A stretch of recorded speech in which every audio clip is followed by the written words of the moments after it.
Hi, this is Dale Ellentenny with the Gus and Cho team here with my colleague Alex Carlucci, also with the Gus and Cho team. We're here to talk to those of you who are potentially first-time home buyers or home buyers, period, who are struggling in this market to find available inventory about a one-time close program. We're also going to talk to real estate investors who if you're out there looking to buy real estate to fix and flip, as we call it.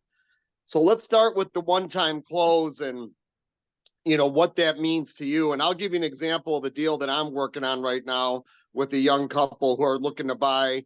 It's actually a second home, but it's the same concept. They're building a home. They bought the land, which they didn't necessarily have to do. They could have got the financing for that. And there's a process that's we have to get the builder approved, unless the builder already is approved. But in most cases, these small builders are not approved. So it was my job to work directly with the builder, to have them answer like a 3 or 4 page questionnaire, get the layout, really important, get the layout of the property. And one of the lenders that we worked with actually has a third party group that vets out these builders. They examine the plans. So that's a little bit of a process. So on a deal that I just did recently, it took me about 3 weeks to get the builder approved, back and forth, get this, get that, get the plans approved. But now in my case, the couple paid, I think, like $85,000 for the lot, and now they're going to build a property on it. And actually the lender treats that as a refinance, believe it or not, because they own the lot and they're going to get approved for X amount of dollars to build the property. I think it's like $260,000 to build the house itself that they want. And what'll happen, the nice thing about this that the builders will appreciate is, let's say Alex is the borrower, Alex is approved for $260,000 with the lot paid for. The builder then starts drawing funds against the borrower's approved limit, almost like a credit card, if you can think of it that way. And the borrower, meaning whoever, would pay interest only on the funds that the borrower draws until the house is complete. So initially up front, we have to send an appraiser out there to a vacant piece of land. And then later on, when the house is done, we send the appraiser back out to certify that it can be occupied, it's completed.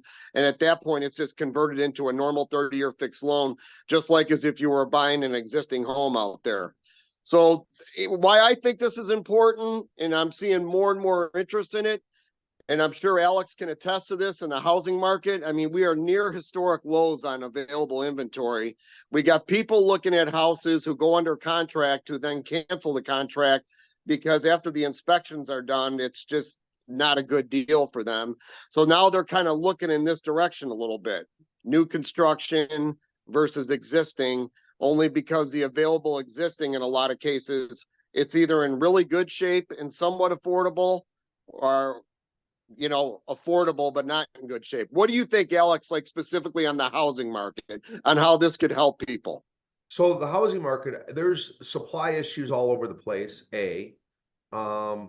If there is supply of homes, the inspections are falling apart quite a bit. So you might have a hard time finding a house. And if you want to build your own house, it gives you the freedom. It's a little more complicated, but it gives you the freedom to create your own supply, as long as you're willing to, be flexible where you find the piece of land and go through the longer process of closing the loan. There's always a nuance with building your own home, but you're gonna have a brand new home. So I mean, and you're gonna customize it to your own liking. So it's perfect for people who can't find a house. I don't know why everybody's not doing it. So I mean, it's a great program. But I live I live in a congested area. There wouldn't be any land I could buy, that would be capable. So you might have to go on the outskirts of neighborhoods to find those open lands. But when it comes to the fix and flips, I mean, there's tons of properties out there that have nothing but problems. So the fix and flip program for investors is great. I mean, that you're going to help create the supply for the homeowner that wants to buy. So when there's no supply, these construction loans really help fill the void. But they're a little bit harder, and that's it. So if you're willing to take the time to deal with a little bit harder loan, it's such a benefit to people. But there's no supply out there. I'm just seeing that it's the lowest supply in like 40 years of homes. So there's no other answer except build your own or rehab a house that needs rehabbing. That's how I see it, Dale. Alex, here's a nice thing about it too. So in my example, let's say we lock the rate in May, and I'm just using numbers here, not to say these are exact numbers, and we lock them in at 7% in May. And let's say the house is completed in October, and the rates are now 5.75. The lender will allow a float down to that market's interest rate or somewhere very close to it. That's a nice added benefit as well, knowing that it's a very long process for the buyer to go from A to Z to get this thing built. So Right. that's something nice to consider. If you're a real estate investor out there, I have another situation where I've got a realtor and her son's a young contractor, and they're just trying to get into these fix and flips. And that's an awesome product. So you have to have an established LLC, or you can create one. And because these are business purpose loans. And by doing a business purpose loan, there's a lot of things that are kind of foregone from the underwriting. There's no income. There's no evaluation of income. They do look at assets. They do look at credit. And most importantly, they look at experience.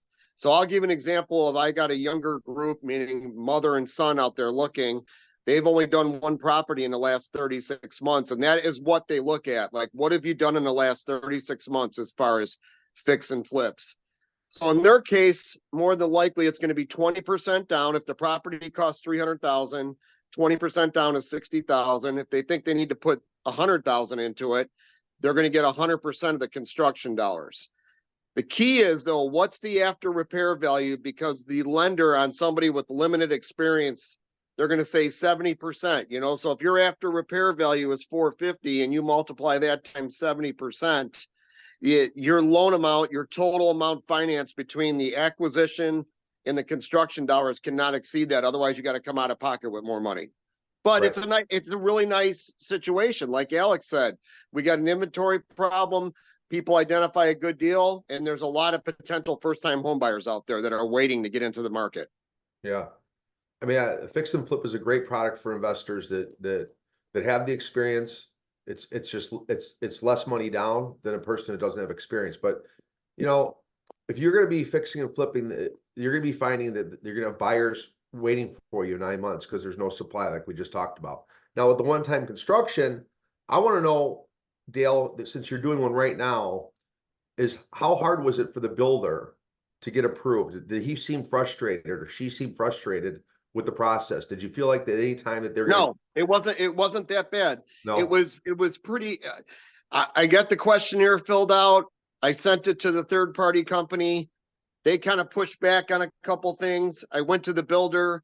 They got me what we want. It was a couple of back and forth. It was almost similar to an underwrite where you submit a deal back and forth a couple times. right, But there was no like absolute sticking points. Or actually there was. They wanted like the third party company asked for something. The builder goes, well, we don't disclose that. And actually the third party company left them alone. right. But it was pretty much back and forth. It wasn't a problem. It just took a little bit of time. Yeah, I just had a coworker tell me about the one-time construction for manufactured homes where they'll buy the mobile home, they'll buy the Yeah. land, they'll construct it. That a lot of the times that the builder on those was harassed so much that they pulled out. But on the single family homes, I don't think it's so bad. That's interesting. I haven't done a one-time construction on manufacturing, but to this point on mine specifically, it wasn't that bad. The builder was Right. totally fine in getting me what I asked for every time. Right. Good. Now back to the LLC, the fix and flip. Let's say you're wanting to get into that and you finish the property and you decide it's maybe not the right environment to sell it or whatever. Maybe it's December, like in the Midwest, and you want to wait till the spring to sell it. You could also rent it out, but you would have to refinance out of the bridge loan, because these bridge loans for these fix and flips are 12 to 18 months. That's it. They want you out of it. And they're interest only. They want you in, they want you out. But then you can go into one of our non-QM DSCR loans if you want to hold on to the property. Or you can turn it into an owner occupied and You could do that as well. yeah, as long as you don't own a primary that's superior to it, as long as it makes sense. Right. Yeah. And I think Right. it's a small penalty to get out to do that. Just not that bad. But if you can't get out of if you can't sell the property in the 12, whatever, if you sign a contract for the fix and flip for 12 months, they'll charge you a fee per month that you go over that period that you guys agreed on. So Yes. if you do a 12-month, fix and flip, and you're on your 14th month, you still haven't sold it, they're going to charge you a per month fee.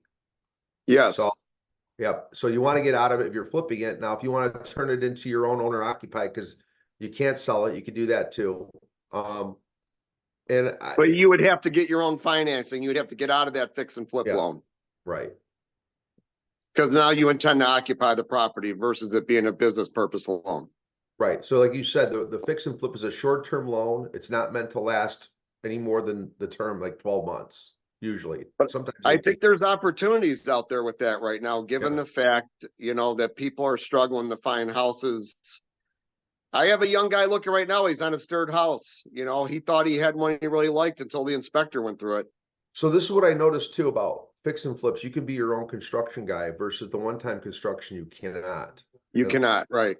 Yeah, but the fix and flips, you can be the construction guy. They want you Yes. to have experience. It's your company that's going to do the rehab work, and they're going to give you money in tranches as you need it. That's how I've done them. So that's all I got to say on these. I don't do a lot of these. But I think that's the future here to create supply is these construction loans. So I'm hoping you guys need these. And Dale, you got anything to say? No, I'd agree. I think, listen, you got to look in that direction. I obviously go out and you're looking for an existing home. Maybe it's not there. This is something you consider. And builders actually, like Alex said, if you can get the builder approved, they otherwise like that. They don't have to float their own funds out there to build the property that you're approved for it. That's huge. Yeah.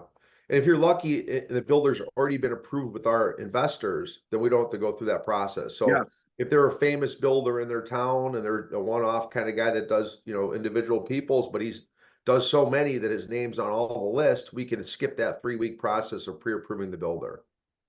Yes. Yeah. It really is a nice option that you should consider. Yes, I agree. That's all I got to say. That's all I got to say. I thank you guys. Take care. Thank you. Bye-bye.